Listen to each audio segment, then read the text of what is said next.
This is 6 Minute English from bbclearningenglish.com. Hello and welcome to 6 Minute English from BBC Learning English. I'm Neil, and with me today is Jennifer. Hi, Neil. Now we're talking about films today. Are you a film buff, Jennifer? Oh, well, a buff is someone who's very interested in a certain subject and knows a lot about it.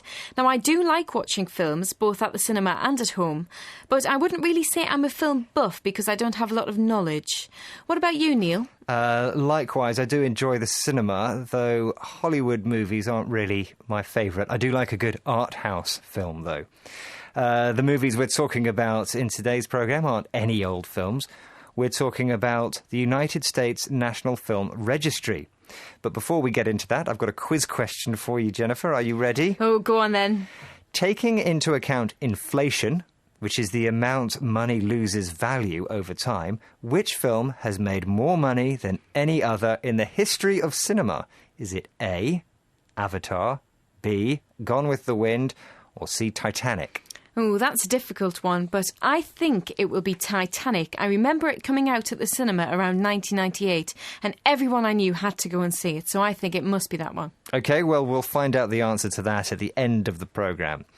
Now, before that question, I was talking about the United States National Film Registry. Every year it adds about 25 titles to its list. Now, the films aren't always famous blockbusters and sometimes haven't been seen for decades. Yes, that's true. The films aren't always famous blockbusters. A blockbuster is usually an American film which makes a lot of money.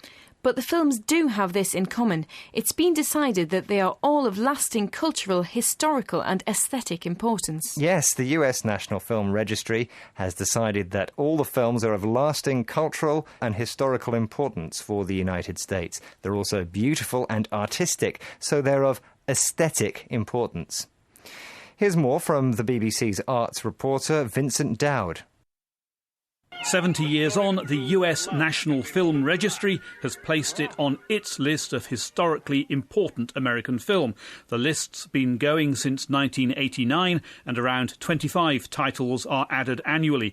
In part, it's to ensure they get the highest level of preservation. Not really a problem with a much re-released Disney classic, but even well-known films sometimes need securing for posterity. That was the BBC's arts reporter Vincent Dowd. He was talking about Bambi, which is 70 years old, but it's only just been added to the registry's list, although the list was started in about 1989. Bambi's an animated film. You know, Jennifer, I think it was one of the first films my parents took me to see, so for me, anyway, it's of historical importance. Oh, and do you remember what you thought of it at the time? Well, for those listeners who haven't seen it, Bambi is a little deer who becomes orphaned, meaning its parents died. I was tiny, but I loved it, and I learned important lessons from it about grief, family and friends. Grief is a feeling of great sadness.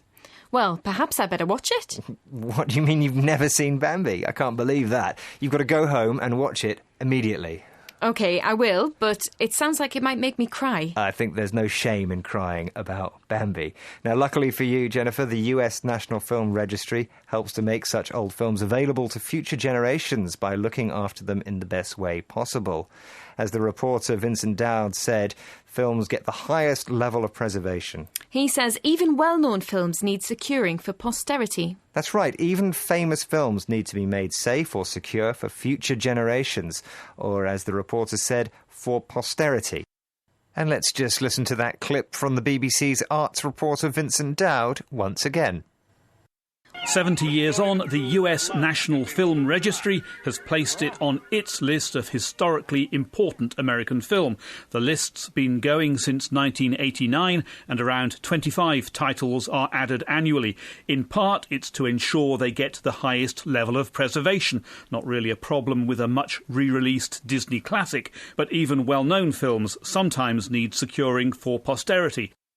That was the BBC's arts reporter Vincent Dowd, talking about the film Bambi. Well, we had a look at the list to find out which films were on it before the latest 2011 editions. And Jennifer has a few titles for us of films which caught her eye. Tell us about an early film memory. Well, an early film memory for me is E.T., which was made in 1982 and added to the registry in 1994. It's about an alien which lands on Earth and befriends a young boy. Now, I like it because it's a real heartwarming tale of friendship and it's a great story. Anything else on the list you like? The Sound of Music from 1965, that was added to the registry in 2001. It's a musical about a nun who looks after her family and it's great fun. And then, as a complete contrast, there's Psycho from 1960, which was added to the registry in 1992. It's a thriller and it's really scary. Yes, it is. It's terrifying, isn't it? Well, we've just got time now for the answer to the quiz question I asked you at the beginning. It was, taking into account inflation, which film has made more money than any other in the history of cinema? Is it A, Avatar, B, Gone with the Wind, or C, Titanic? Well, I said I thought it would be Titanic. And you were wrong, I'm afraid.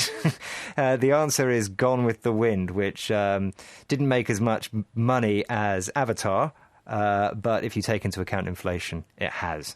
Thank you for joining us, and listen to more 6 Minute English from BBC Learning English. Goodbye. Bye.